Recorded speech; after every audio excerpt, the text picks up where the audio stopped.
This is the Promising Practices for Health Equity podcast, brought to you by the Interdisciplinary Research Leaders Program, a national leadership program of the Robert Wood Johnson Foundation.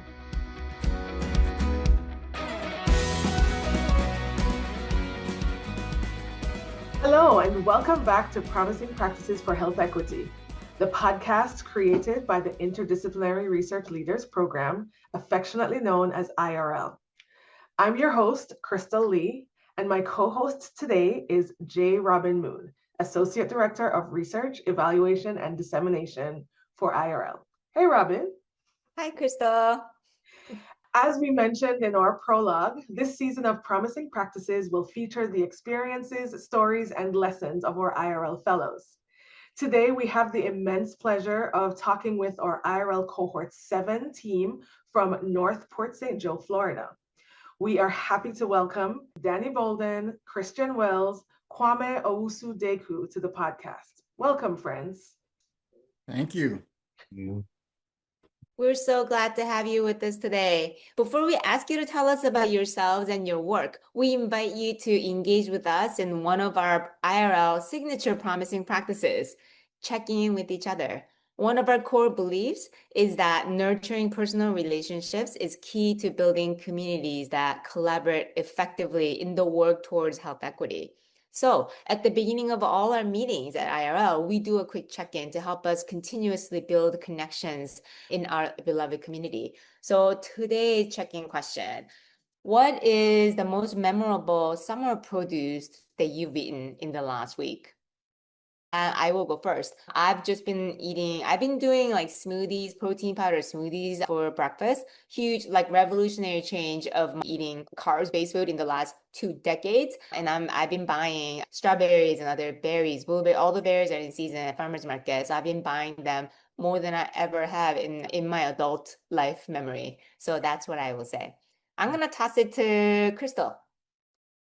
As you know, Robin, my garden has been struggling this year, so I haven't reaped anything that I have been able to eat from my own garden, but we have been buying the summer berries, and my husband has been making me berry lemonade, so like raspberry lemonade, strawberry lemonades with actual like limes and strawberries like that. We blend ourselves, and it is phenomenal.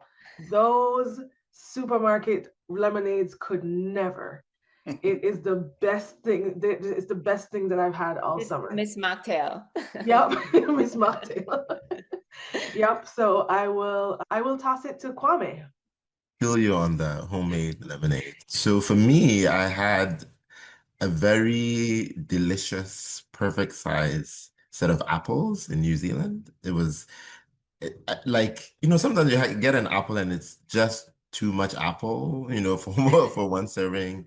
But this was perfect size and it was very delicious. And it wasn't even necessarily tagged as organic, And so, yeah, I think I would move to New Zealand for the fruits and vegetables alone. So I'll toss it to Dannie.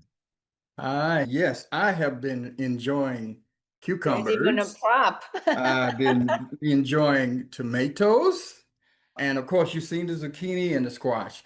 You have a whole display there. Oh man, let me tell you, we have a nice sized garden in the back, and I grow a lot of peppers and stuff. And so, just recently with the zucchini and the squash, my wife has been creating these phenomenally delicious dishes with the squash and stuff. And of course, she takes the cucumbers and she makes a dip out of them that we then dip the zucchini in when it's sort of fried in olive oil. So we're into really growing our own vegetables and fruits and things, and we got potatoes that are going to be coming up here. We're going to be harvesting soon, and then during the winter months we do cabbage and kale and all that. So we eat fresh vegetables all the time. So I'm just excited about the harvest that we're getting this year. And of course, I try to share with my neighbors because I usually grow more than I can consume myself.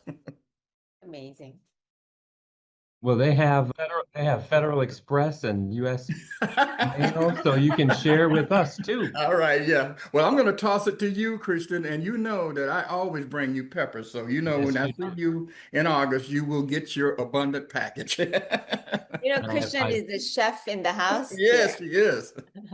I did. I spent one of my sabbaticals going to cooking classes, and I learned how to cook and how to hold a knife. Oh, And so I think that's real important for anybody. And Mhm. anytime I see Danny, he brings me some vegetables, and there are probably still some in the freezer. And I use them year round. Well, in Florida, it is not berry season, so we don't have our delicious strawberries and blueberries. They come from California and Canada nowadays. But pretty much year round in Florida, depending on which neighbor is growing it, you can always get some delicious tomatoes, or as my mom calls them, maters. Maters. So you can always get your maters somewhere. And this week, I've certainly had some delicious tomatoes from somebody's backyard. Yeah. All you need is a little bit of salt and pepper on it, slice it, leave it out on the cutting board, put a little salt and pepper on it, and then walk away for half an hour. Come back, and they're ready to go. Delicious. oh, dream. Yeah, See, Krystal, you know phenomenal. what I mean? I love this team. We discovered, my family and I discovered tomato sandwiches a couple of years ago. Yes. And in the summertime, there's a farm stand down the street, and we grab our tomatoes and do exactly what you were just saying, Christian. And it is phenomenal. Yes, Phenomenal. absolutely. Well, thank you all for joining us again today. I want to give you an opportunity to tell our listeners about yourselves. So how about we start with Mr. Danny? Tell us a little bit about yourself. Sure. Listen, I'm Danny Bolden and grew up in Port St. Joe, Florida, and I am a community change agent. Okay. That is what I truly aspire to be. And the work that I've done in the community has been really focused around the fact that as a community change agent, you have to be prepared not only to identify what the issues are in your community that need change, but also be willing to speak truth to power, especially when there's change that needs to take place. And so the work is challenging because sometimes you have to rub against the grain. In other words, a lot of times power doesn't want to hear that there's something wrong. They want people just to go along. So in terms of the work that I and who I am, I'm the person that I will go out and seek out the opportunity to make the change and be willing to speak to power and to be able to stand forward on truth, to my truth that I believe. And I believe that the inequities that the community that of Northport St. Joe has experienced all of my life has been something that needed to be addressed. And so after coming back to my hometown, I said, look, I'm in a situation now financially and in my career where I can actually speak truth to power and try to invoke the change. So that's who I am. I stand on that. I'm prepared to do whatever I have to do to improve the conditions in my community. And we'll talk more about what those issues are. But that's who I am. And that's what I stand on as a human being. And I'm prepared to deal with the situation as it comes forward, but I'm not going to back down. I know that I need to do this work. This is a part of who I am. So my name is Kwame Owusu-Daaku, and I really care about justice. I think it took me a while to realize that, but that's probably the driving force of everything I do, everything I aspire to. Even one of my favorite Bible verses talks about seeking justice, loving mercy, and walking humbly with your God.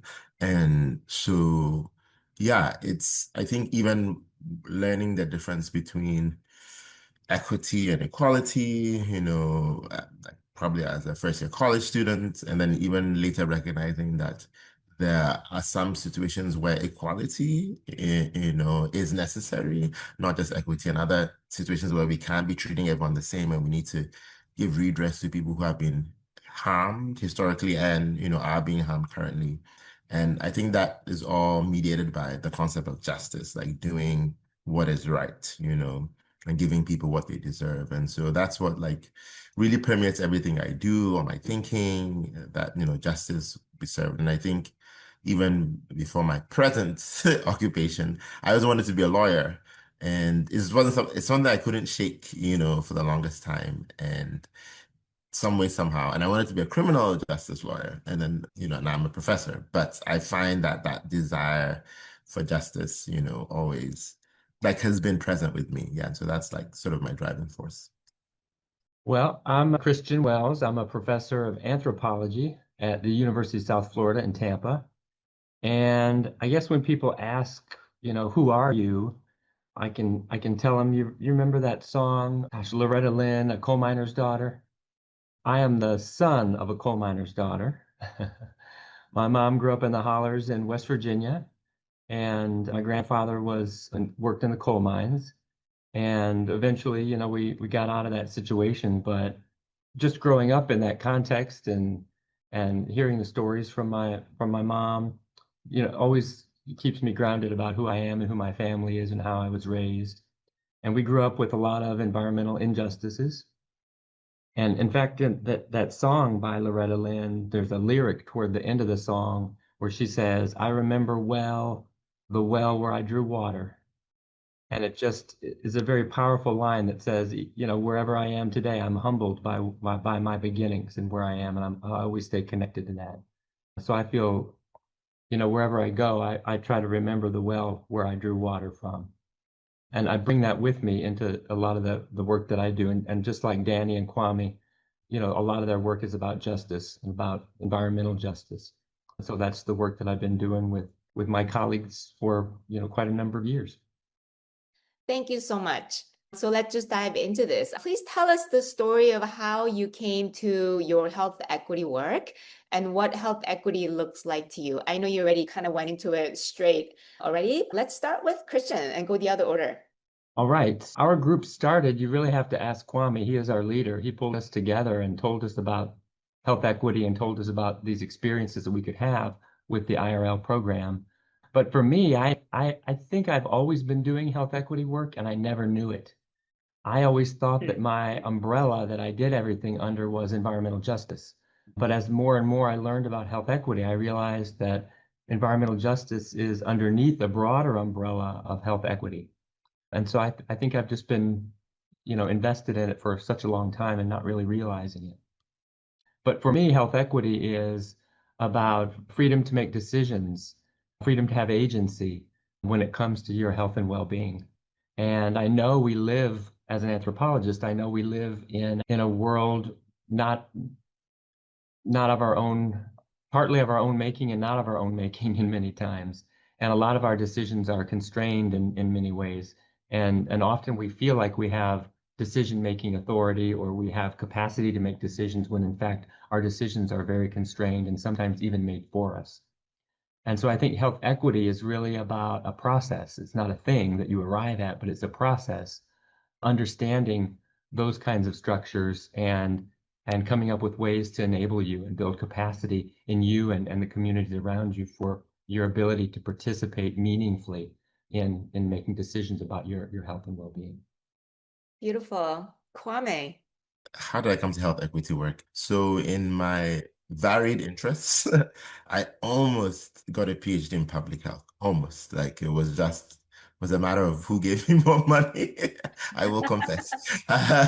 And so I realized, again, like talking about that draw of justice being the thread, even when it came to health, public health, I was very interested in community work and community change and social change related to the health space. And my master's is in urban planning, and urban planning and public health, basically come from like the same source.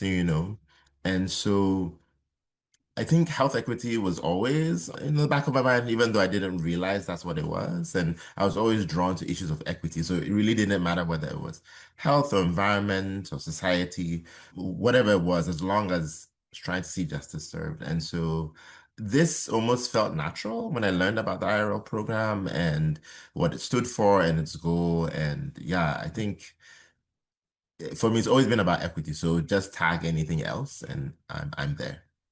I know that this program was made for you. I can attest. Danny. Well, I came to this as Christian did through Dr. Kwame in terms of this IRA work. But the work that I've been doing over the last 30 years has been centered around housing, economic development, and a lot of the work that I was doing, I realized that education and all of that stuff sort of tied in to what builds a community. And what really drove me towards really getting involved with the health equity work is my mom, who died from cancer, who lived on a paper mill landfill site that had basically had all types of chemicals that was buried there that had gotten into the groundwater. For years, she had been ingesting the toxic fumes that came from the paper mill in a chemical plant. And she died at an early age. My mom was 62 years old, but she was a very, very outgoing and healthy person. But all of a sudden, one day we found out she had cancer.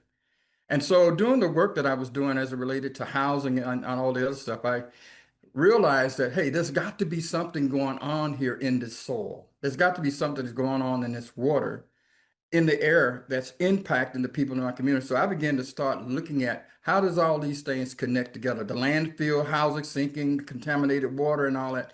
And I realized that there, for all of the years that the paper mill had doing all of this waste and dump in the air and in the water, there had never been any health monitoring done in the community.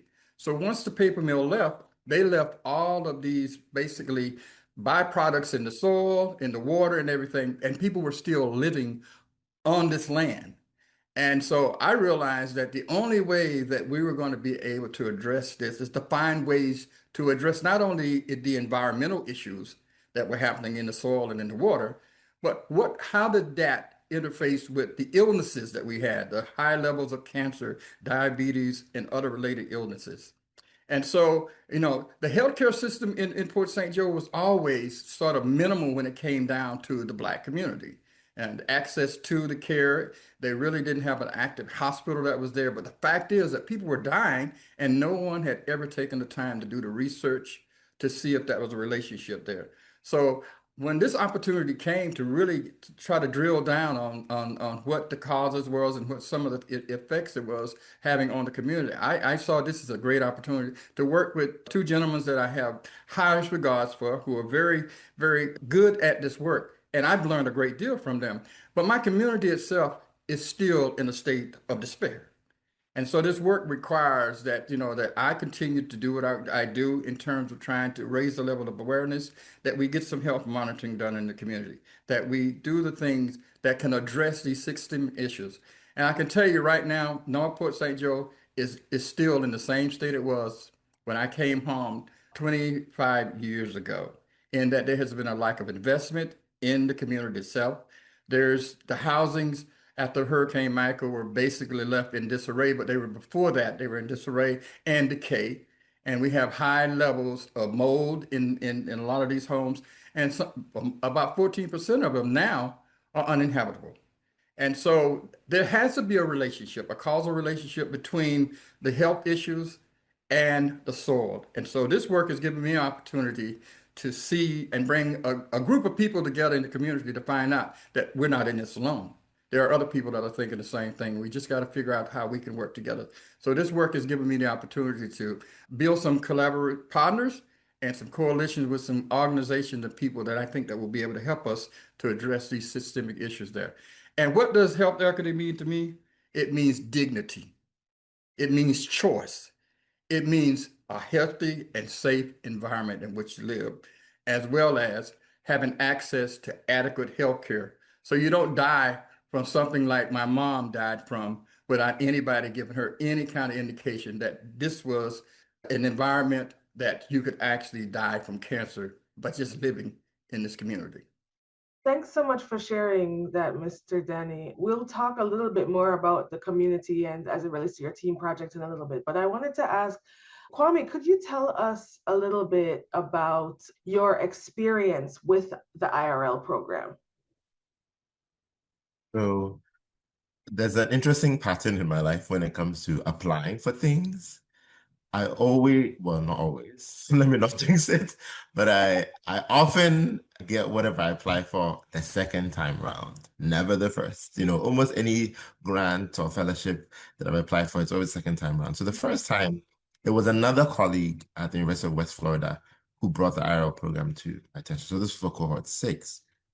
And so since they brought up the idea, they kind of determined the focus. And I believe I did try to rope in Dannie at that point. I'm not sure.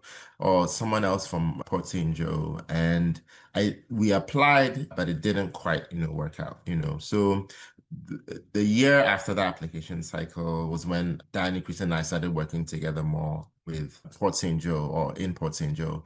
And that's when when the seventh cohort application came around, I was like, guys, this is perfect. Like, I think we are ripe for this. We're already doing the work, and it still has to do with structural racism in health. And so I think my experience with IRA has been nothing short of, I would say, life-changing or phenomenal. Like, it's the first time I've been part of a fellowship program, having been part of so many, but where I think even coming to the first, meeting, I was like, oh my gosh, like these people believe us, especially when it comes to like even what we spent and what we didn't spend. Like it was like, oh, they're not like nitpicking. I don't know, like so. I don't know if this is if I should be saying this on the on this podcast, but when you deal with university like budgeting offices, like they nitpick everything to the last cent, And so in my mind, I was kind of expecting that kind of treatment, but I was like, no, back to Danny's earlier point of dignity. I really felt that this was a fellowship that saw us as people and believed us and treated us with dignity. So it's been really encouraging and inspiring to see even the breadth and scope of health equity work, across the nation and to meet with like-minded people when we have our annual meetings and annual gatherings. And yeah, for me, been a really encouraging and positive experience to be part of this program. Well, I'm glad you didn't wait till cohort 8, Kwame. Same here, Krystal. Yeah, see.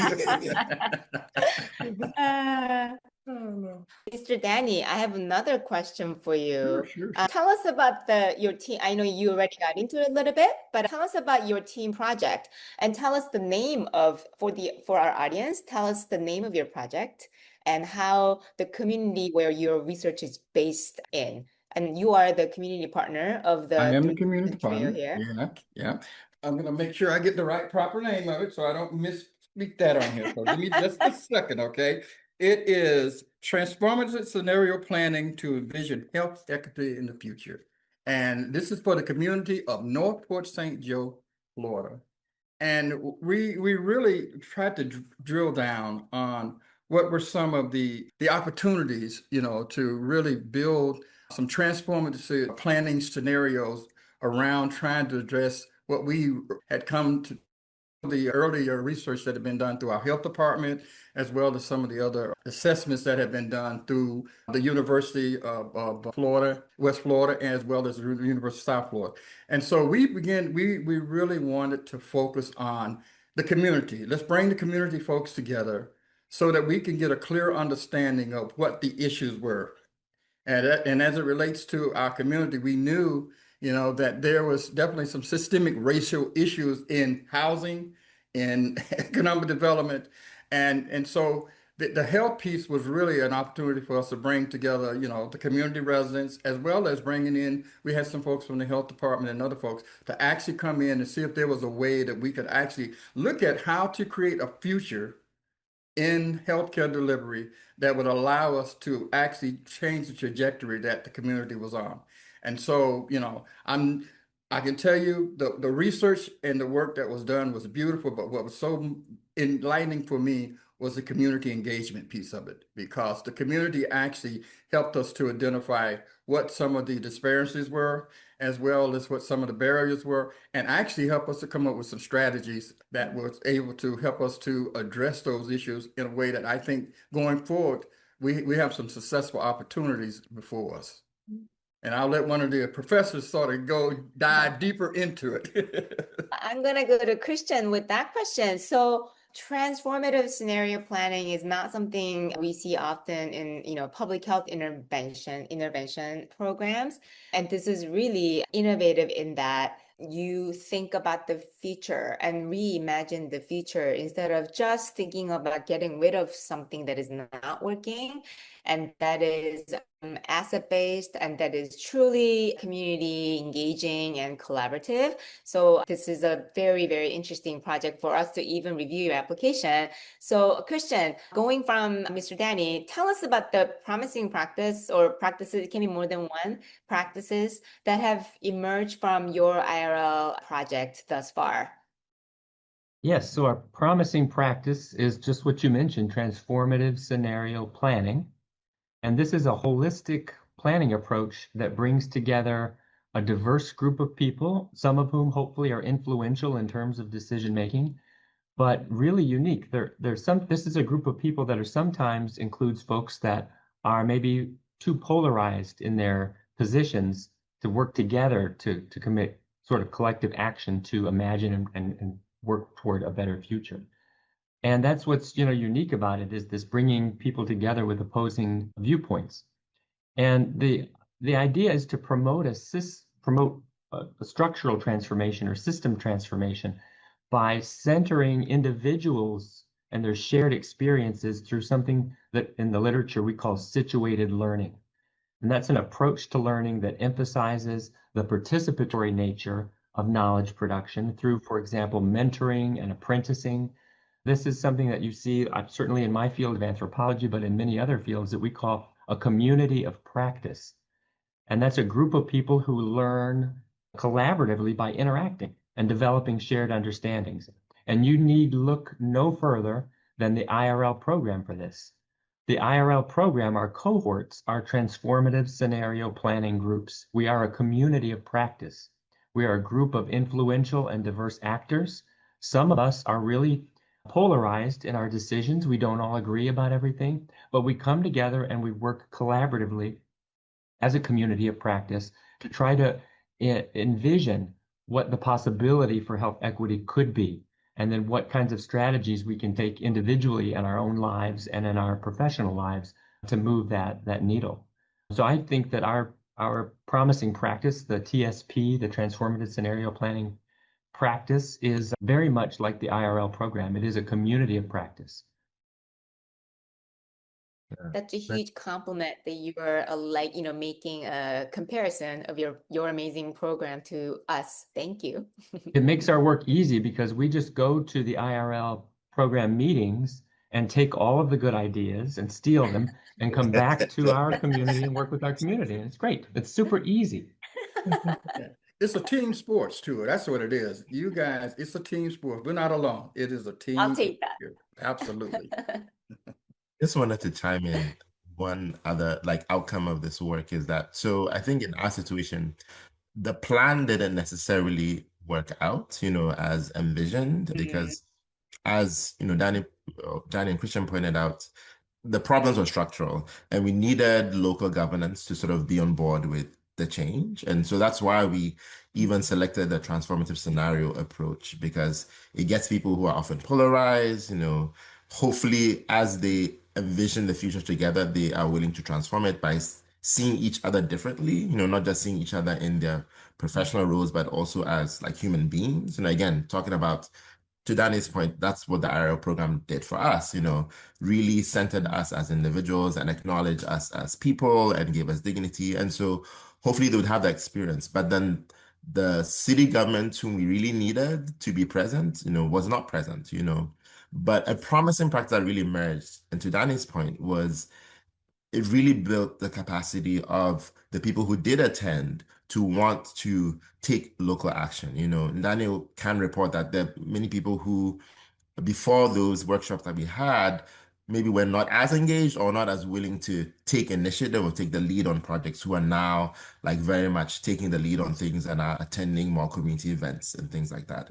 And so even though, yes, we didn't get the city government on board and promising, a bucket list of items, the people who did show up for these workshops, were very much, inspired and encouraged, to take matters into their own hands. And so I think even if the plan doesn't work out how you envision, the people who do show up, do get a lot out of the experience. Yeah. I'll just add that even though we didn't get the city really involved, we created the conditions conducive to change. We took the baton while we had it and ran as fast as we could. And we're still going to run, but we're also handing off the baton to the next generation that can take it forward. So it was a really important period, I think, in the evolution of what's going on in North Port St. Joe. I love that. And you have just begun. You're Yes, not done yet. No, So, we're not. We're not. yeah. Excellent. I want to invite you all to follow along the trajectory that Christian was just talking about, where he said, like, giving the baton to the next generation. So I want you all to like cast your eyes towards the future, right? We've talked about in one of our last October meetings, we talked about like envisioning possibilities and dreaming towards the future. And so I wonder if you could share with us, like, what do you think are the next steps for the work that you are doing in North Port St. Joe? And how do you see the lessons that you've learned being applied to the work for health equity? Maybe we can start with Mr. Danny, and then the others can jump in as they see fit. Well, I have to say the work that we've done so far, I think as Christian and Kwame both said, I think we've laid a great foundation in terms of the community realizing that together there's power there. They can actually be able to move this transformative work that we've done to the next level. And the IRL giving us this opportunity to pull this together. And one of the things that was so beautiful about it was bringing these people together. We did 3 retreats. And from those retreats, those folks bonded together in a way that I think that as we look at what's next, and we're going to be talking about what's next. I talked to Kwame and Christian about, how do we build on the work that has been done rather than just as most things in the community, people say, okay, we had a meeting, we did this. We can't, what are we going to do after this is over? Put it on the shelf, or we're going to go back and say, what's the next steps to move us forward? So I envision this work not just ending when the IRL piece ends. I envision this work moving to another level. We're going to be meeting here in August to really talk about how we can actually move that ball to the next level. So, Krystal, I hope I answered your question, but that to me is such a paramount piece of this work. I've done so much research and so many different projects that I've been on over the years where there was a paper written, a white paper, there was a grant written, it was put on the shelf, and that was the end of it. But this work is so important that it has to be moved to the next level. And so I'm hoping that upon the work that's being done. We've got a group of folks in the community who says, look, they're craving this. We had most of the people who started out with us in the first workshops came to the second workshop, came to the third workshop. We lost a few, but the true essence of the work was one, and the way it was presented was in such an informative way that people want to see this move because it is a big concern to the community. And so we got to now broaden our net. We've got to, if we can't reach all of the elected officials in the city or the county, we got to cherry pick. Maybe we get one here, one there, but we've got to continue this work and take it to the next level. I think we learned 2 really important things by doing this project. The first is that, even though we were doing this kind of transformative scenario planning, what we were really doing was building capacity for engagement. And at the end of the day, even though we have these scenarios, planned, it's really about getting people involved in the community. And I think that's one of the successes of the project. The other thing that I learned, I don't know about my colleagues, but, we went into this thinking about all the problems that are in North Port St. Joe that Danny beautifully articulated, all of the health problems, all the environmental problems. And when we approached the TSP planning process and the retreats as a bunch of problems, people were, tired of hearing about the problems, tired of being involved in the problems. But what the IRL taught us was to flip the script and talk about the future. What do people envision for the future? What are their dreams? And so when we approached the planning process in terms of dreaming about the good things of the future, everybody suddenly, a light clicked on and people wanted to be involved and engaged in that. They didn't want to be engaged in problems and problem solving. They wanted to be involved in the dream work that makes the team work. And so we've totally, or for me anyway, I've totally redesigned the way I approach problems now. and approach them in terms of people's future and the dreams they have for the future and their children, instead of just constantly saying, this is bad, this is bad, this is bad. Nobody likes that kind of stigma, but people like to be involved in that kind of dream work. Mhm. So that was one big outcome that I had not anticipated at all for this project that I'm very happy with. That's beautiful. Well, in that spirit, Danny and everybody here, you will not say if elected official, you'll say when they will come. You will manifest this. Okay. Yeah. Positive So going affirmation. with that, Okay. actually, Christian, you set me up for the next question in the flow. One of the core beliefs of this podcast team is summed up in the words of Octavia Butler when she says, all that you touch, you change. All that you change changes you. So now let's talk a little bit about your personal aspect. Will each of you share with us how IRL, our beloved community, has changed you? And how do you think that you've changed the program? Really briefly. Who wants to start? Maybe Kwame?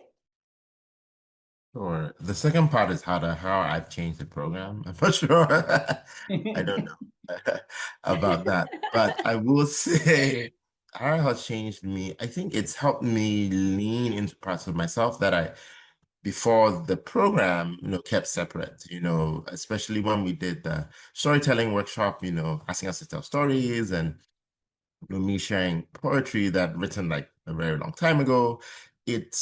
I was like, yeah, I don't have to sort of hide this part of myself or keep this part of myself like separate, from the work that I do. And I can incorporate it, into what I do. And there's even stuff that I would do in class that I would never bring up like with my colleagues or at a meeting or stuff like that, so but it's just helped me think more holistically about who I am and try to bring all of myself to bear in any given context, And so I really appreciate that about, the program. And I think even from like a co-leadership standpoint, it's helped me also, I just realized just to let some things go, and then also, yeah, just allow the process to unfold, the way it does, which is sort of even the spirit of the transformative scenario process, to just let it be emergent and not hold on so strongly to what the plan was, but then to allow the practice to sort of determine the final product. Yeah, so. I'll quickly add, Christian, Kwame, you were absolutely spot on. The thing is, for me, it was stepping into an orbit somewhat where I was real hopeful. The expectations were somewhat okay, maybe, but what I got out of this was it lit a fire under me, simply because I realized that we wasn't alone. This orbit that we were in with IRL was a lot of folks who had a lot of different strong beliefs in things that they wanted to see change. And the fact that it was such a diverse group of folks, it really lit a fire under me. And, stepping into a policy environment, which, is not something that structurally that I was always used to, but the way that the policy and the way the structure was set up, I learned a great deal from it. Okay. And so leaving this project, I've got so many tools now, different tools that have been introduced into my process, into my thinking, things that, that I've never had the opportunity to learn or to be exposed to. And so this is really, for me, has been an experience that would allow me to be able to take some of these tools that I've learned and to do my community building work, to do my advocacy work and my community change work, while at the same time taking some of these tools that I've learned, I'm sharing them with people in my world, in my sphere, and saying, hey, this is a new learning experience for me. Let me share this information with you. And one of the things I've done, I've got this little notebook full of all the little things that we've got that we need to be building future leaders, community change agents, people who are engaged in, trying to change and create equity in whatever arena this is. And so to me, this has been that opportunity for me to build my knowledge base, but I want to share that. We need to build more advocates for change, more people who are engaged in this work. So that's been one of the joys of this whole journey. And of course, I have to give a shameless plug for my two partners, cohorts with me. They have instilled, listen, they have put a lot into the work, but I've learned so much from these two gentlemen here. And so it is just so fantastic to be able to work with two gentlemen who have just been, we might have differences, but we didn't differ in a way that it was adversarial. It was always everybody agreed. And I'll be honest with you, I can't think of one thing that we had that we couldn't mediate that didn't get solved in a very easy, because these guys are just, they're just wonderful gentlemen to work with. So Ariel introduced me to them. Beautiful. In a different light, because I knew both of them before that. Well, thank you for calling us gentlemen, Danny. I never heard that. Oh. There's a couple of things for me that IRL did. One was the realization that I could advocate for communities and people that I did not know. For years I spent working directly with very specific communities, and I felt comfortable advocating for them in different capacities, but never wanted to reach sort of beyond that. And IRL really shows you that you don't have to know somebody individually to advocate on their behalf. And that was really very powerful for me. And that's going to evolve and transform as I move forward. And the other thing is that IRL did was really teach me about advocacy and activism. And I had approached working with communities as sort of speaking on behalf of communities and understanding and telling their, hearing them and then telling their stories. And I learned that approach can often recreate the kind of structural racism and colonial kind of structures that we're all embedded in. And maybe sometimes a better approach is to simply help people tell their own story, help people have a greater voice, so that their voice is still center and you're just helping to make it louder, So I learned a lot about, I think, advocacy through that way, through IRL. Amplifying the existing voice rather than speaking for them.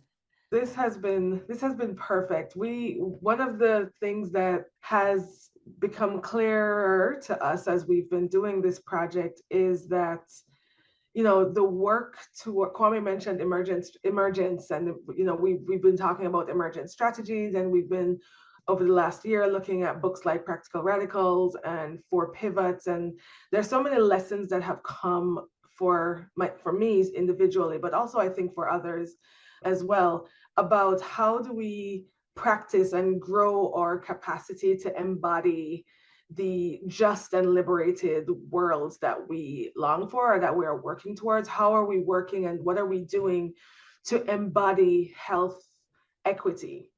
And, in Four Pivots, Dr. Sean Ginwright talks about self-care and healing yourself and, doing things that allow our movements to be sustainable, because we are taking care of ourselves and making sure that we have what we need. And so I wonder, in our work towards health equity and against systems of oppression, as a final thought, can you all share with our listeners, how do you conceptualize and how do you engage in self-care as you do this work? Let me start with Christian.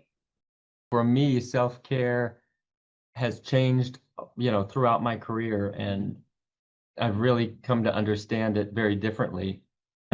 Right in the place that I'm in now, for me, self-care is family care. And I get my own self-care by caring for my family.